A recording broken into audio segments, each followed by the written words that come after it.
I'm Robert Lawrence Kuhn, and here's what I'm watching. How the Beijing Winter Olympics exemplifies regional integration, which is a prime economic driver of China's new era.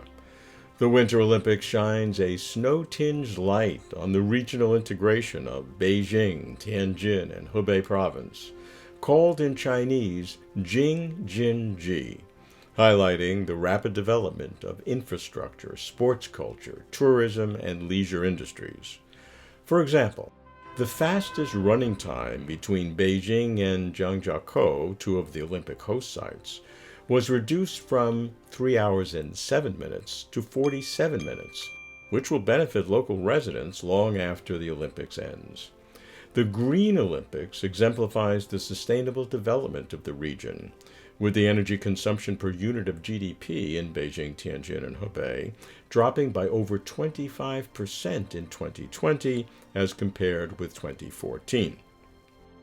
Officials track multiple indexes to assess coordinated development. For example, relative GDP growth across the region, Green Development Index, Innovation Development Index, and Shared Development Index.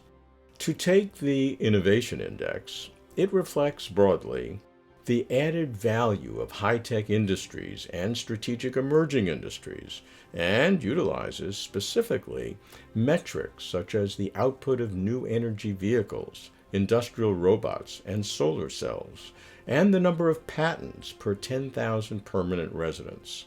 In addition, cross-regional industrial cooperation is measured by investment levels and technology contracts, among others.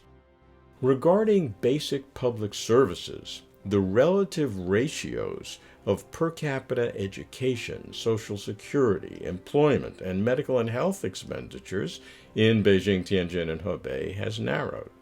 It was in 2015 that President Xi Jinping put forth the 5 major concepts of development, now the new concepts of development, as the overarching guiding strategy for China's economic and social development. According to Xi, China's developmental model going forward is driven by innovation, coordination, green, openness, and sharing. Coordination seeks to increase productivity and efficiency, for example, by reducing industrial duplications and increasing economies of scale in nearby regions, while still maintaining the market as the prime allocator of resources.